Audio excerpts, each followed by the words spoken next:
dear students, on my YouTube channel RJB Chemistry. Today I am going to explain one of the most important property of solution, that is colligative properties. यहाँ पे हम बात करें colligative properties क्या होती है, तो ये जो नंबर ऑफ सॉल्यूट पे डिपेंड करती है और ये इसमें चार तरह की होती है प्रॉपर्टी। इसमें पहला जो है आपका relative lowering of vapour pressure. ऐसा इसलिए होता है कि कोई भी सोल्यूशन अगर है, प्योर सॉल्वेंट है, उसमें अगर सॉल्यूट ऐड करते हैं तो जो नंबर ऑफ जो आपका जो वेपर बनता है, वेपर और लिक्विड के बीच में इक्विलिब्रियम होता है लिक्विड एंड वेपर फेज में, और इसकी वजह से नंबर ऑफ जो बन रहा है, वेपर बन रहा है, वो कम हो जाएगा। कोई भी अगर नॉन वोलेटाइल सॉल्यूट अगर आप ऐड करते हो सॉल्यूशन के अंदर तो जो वेपर प्रेशर जो बनेगा वो कम बनेगा। इसी वजह से तो प्रेशर जो है आपका लो हो जाएगा, वेपर प्रेशर, उसी को बोलते हैं relative lowering of vapour pressure. और ये फॉर्मूला जो है बहुत इंपॉर्टेंट है, इसके बिहाफ पे क्वेश्चंस आते हैं जिसमें राउट्स लोगों को फॉलो करें तो यहाँ पे P1 not minus P1 upon P1 not ये बराबर से X2 N2 upon N1 plus N2, और ये बराबर होता है यहाँ पे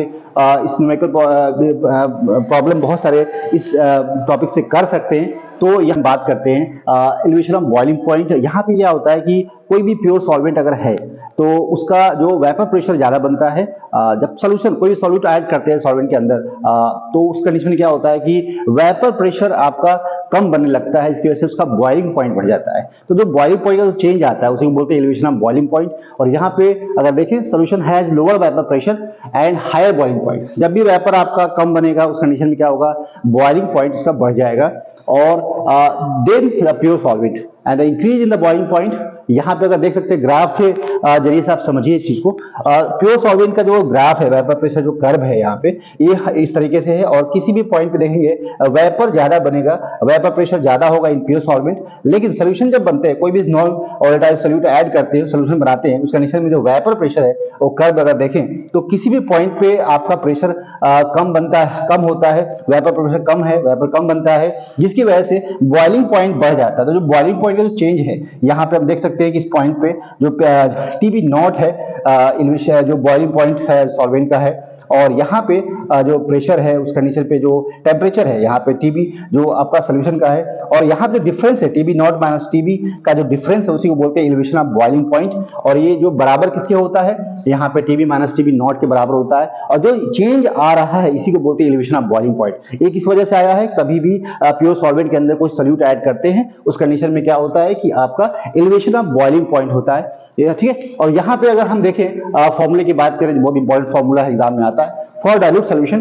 यहाँ आप देख सकते हैं कि मोलैरिटी जो है आपकी, जब भी आप किसी भी सोल्यूशन में सॉल्यूट ऐड करते हैं उस कंडीशन में क्या नंबर ऑफ मोल्स अगर बढ़ाते हो तो उस कंडीशन में जो एलिवेशन ऑफ बॉइलिंग पॉइंट बढ़ेगा, डायरेक्टली प्रोपोर्शनल होता है। और इसको हटाते हैं प्रोपोर्शनलिटी कांस्टेंट अगर लगते हैं KB, इसको बोलते हैं एलिवेशन ऑफ बॉइलिंग कांस्टेंट है, ठीक है। और ये अगर मोलैरिटी के फॉर्मूला का देखें तो यहाँ पे WB into 1000 MB into WA। यहाँ पे क्या है, WA आपका देखिए, WA आपका मास ऑफ सॉल्वेंट है और WB आपका जो है मास ऑफ सोल्यूट है, और MB आपका मॉलिक्यूलर मास ऑफ सोल्यूट है, और KB boiling point elevation constant है। ये फॉर्मूला बहुत इंपॉर्टेंट है जो आपसे एग्जाम में इसके आधार पे क्वेश्चंस पूछे जा सकते हैं, ठीक है। प्रॉपर्टी के बारे में बात करते हैं, that is depression of freezing point. यहाँ पे अगर देखें कि जब भी कोई प्योर सॉल्वेंट के अंदर सोल्यूट ऐड करते हैं तो उसका जो फ्रीजिंग पॉइंट होता है ना, ऑलवेज गोइंग टू डिक्रीज। ऐसा इसलिए होता है, lowering of vapour pressure of solutions cause lowering of freezing point compare to that of pure solvent. और इसलिए देखिए यहाँ पे ग्राफ के अगर माध्यम से आप समझने की कोशिश करें, यहाँ पे वेपर प्रेशर और टेम्परेचर के बीच में ग्राफ दिया हुआ है, और यहाँ पे जो सॉलिड होता है, लिक्विड और सोल्यूशन है, तो यहाँ पे लिक्विड जो सोल्यूशन है और जब जो प्योर सॉल्वेंट है उसका जो वेपर प्रेशर है यहाँ पे ज्यादा है, लेकिन जो सोल्यूशन का जो वेपर प्रेशर देखें तो ये डिक्रीज होके आप देखते हो कि ये जो डिक्रीज हो रहा है और जो वेपर प्रेशर कर्व है वो बिल्कुल पीछे की तरफ चला जाता है, और इस पॉइंट को हम बोलते हैं TEF बोलते हैं ना। और यहाँ पे बोलते हैं प्योर सॉल्वेंट का जो आपका फ्रीजिंग पॉइंट है उसको बोलते हैं TF नॉट, और जो डिफरेंस है यहाँ पे, जो डिफरेंस है यहाँ और यहाँ का जो डिफरेंस है उसको बोलते हैं डेल्टा TF, जो बराबर किसके होता है, डेल्टा TF बराबर TF नॉट माइनस TF होता है, जिसको बोलते हैं डिप्रेशन इन फ्रीजिंग पॉइंट। तो फ्रीजिंग पॉइंट डिक्रीज होता है जब भी आप कोई भी प्योर सॉल्वेंट के अंदर कोई सॉल्यूट ऐड करते हो, नॉन वोलेटाइल सॉल्यूट, जिसकी वजह से डिप्रेशन और फ्रीजिंग पॉइंट आता है। तो यहाँ पे इंपॉर्टेंट ग्राफ है, एग्जाम में से क्वेश्चन आते हैं। और यहाँ पे अगर आप देखें तो डायरेक्टली प्रोपोर्शनल जो मोलैरिटी होता है depression of freezing point, directly proportional to molarity of solution. जब भी आप नंबर ऑफ सॉल्यूट बढ़ाते हैं तो उससे आपको डिप्रेशन ऑफ फ्रीजिंग पॉइंट बढ़ेगा। और यहाँ पे बराबर किसके होता है, यहाँ पे KF जब कांस्टेंट यहाँ पे प्रोपोर्शनलिटी साइन हटाएंगे तो यहाँ पे आपको एक कांस्टेंट मिलेगा, इसको KF बोलते हैं, इसको बोलते हैं डिप्रेशन फ्रीजिंग पॉइंट कांस्टेंट बोलते हैं। और ये इंटू M, और M मोलैरिटी का फॉर्मूला जानते हैं, B into 1000 MB into WA। यहाँ पे आप देख सकते हो weight of mass of solute, WB the mass of solute, WA mass of solvent, and MB is the mass of solute. Okay, तो ये एग्जाम में इस फॉर्मूले पे न्यूमेरिकल प्रॉब्लम आता है कि इंपॉर्टेंट ये आप इसको याद रखिए। अगर मोलैरिटी का फॉर्मूला आपको याद है तो इस क्वेश्चन को आप कर सकते हो। बस आपको कांस्टेंट की वैल्यू दी होगी, आपसे डिप्रेशन ऑफ फ्रीजिंग पॉइंट पूछ सकता है, यहाँ पे मोलर मास पूछ सकता है, वेट ऑफ सॉल्वेंट और सॉल्यूट पूछ सकता है, मोलर मास ऑफ कुछ भी पूछ सकता है आपसे, फॉर्मूला रीअरेंज करके आप फॉर्मूला बना सकते हो। तो ये आपका डिप्रेशन ऑफ फ्रीजिंग पॉइंट जो third colligative property. So next colligative property के बारे में बात करते हैं, osmosis kind of colligative properties and osmotic pressure क्या होता है। यहाँ पे अगर देखें तो net spontaneous flow of the solvent molecule from the solvent to the solution और from the less concentrated to more concentrated solution through the semi permeable membrane is called osmosis ना। तो यहाँ पे यहाँ देख सकते हैं कि अगर हम बात करते हैं ऑस्मोटिक प्रेशर की बात कर रहे हैं तो मिनिमम जो एक्सेस प्रेशर होता है that has to be applied on the solution to prevent the entry of the solvent into the solution through the semi permeable membrane is called osmotic pressure. मतलब जो ऑस्मोसिस को रोकने के लिए जो प्रेशर एक्सर्ट होता है that pressure is called osmotic pressure. और यहाँ पे अगर फॉर्मूले की बात करें तो osmotic pressure is always equal to I CRT is important formula. और यहाँ से क्वेश्चन आते हैं, I is the van't Hoff factor use होता है for those molecule which ionize in the solution. तो आयनिक मॉलिक्यूल्स के लिए वांट ऑफ फैक्टर कैलकुलेट करना पड़ेगा आपको।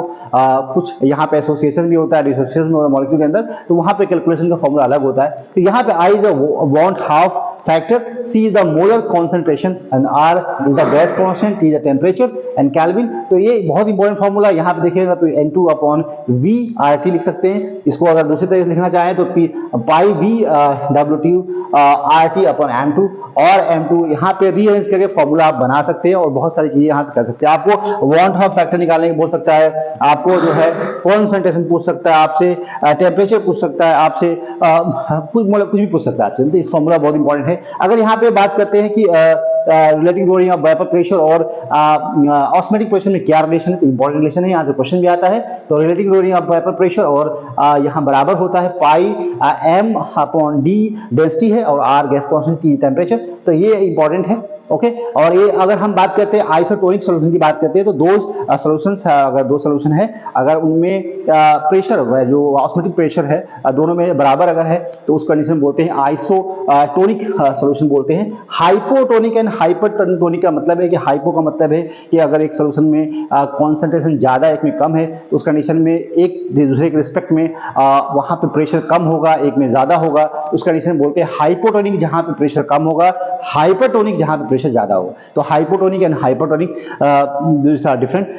रिवर्स ऑस्मोसिस की बात करते हैं तो जो ऑस्मोसिस हो रहा है, जो आपका जो मूवमेंट हो रहा है, जो है यहाँ पे सॉल्वेंट का from the less concentrate to more concentrate solution, तो यहाँ पे आप कह सकते हैं कि अगर इसका उल्टा होने लगे, ऐसा जब हो सकता है जब applied pressure is always greater than osmotic pressure, उस कंडीशन में क्या होता है रिवर्स ऑस्मोसिस होती है और वहाँ पे उस कंडीशन में जो मूवमेंट होता है सॉल्वेंट मॉलिक्यूल्स का रिवर्स हो जाता है और सेमी परमेबल मेम्ब्रेन से, और generally water easily pass through the semi permeable membrane and that is called reverse osmosis. RO में यूज होता है, आरओ जो हम लोग पानी पीते हैं, as kind of reverse osmosis.